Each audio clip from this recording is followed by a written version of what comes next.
So hi friend, আজকে চলে এসেছি একটি নতুন ভিডিও নিয়ে। তোমাদেরকে যে গাছটি দেখাচ্ছি, এই গাছটি যারা যারা চিনে অবশ্যই কমেন্টের মাধ্যমে জানাবে। পরিচয় অবশ্যই দেবো গাছটার।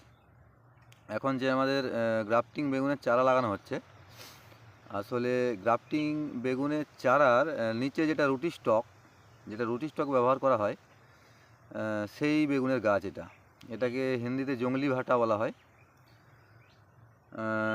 কে কে চিনো অবশ্যই কমেন্টের মাধ্যমে জানিও। এর পাতাতেও কাঁটা আছে, আমি দেখাতে পাচ্ছি, ভালো করে দেখলে লক্ষ্য করবে পাতাতেও কাঁটা আছে, মেন গাছটাতেও কাঁটা আছে। তো এটা এমনি হয়েছে, কোনো যত্ন টত্ন নেই, তবু এই সারভাইভ করতে পারছে, অবশ্যই মানে বেঁচে থাকছে, কোনো অসুবিধাই এর হয়নি।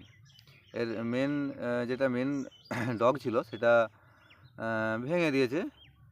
এর পাতাতেও কাঁটা আছে। এটাকে আমরা বাংলাতে জংলি বেগুন বলছি, হিন্দিতে জংলি ভাটা বলে। বড় বড় নার্সারিতে এটাই রুটি স্টক ব্যবহার করা হয়। আমরা যে গ্রাফটিং বেগুনের চারা লাগাচ্ছি, এটাই ব্যবহার করা হয়।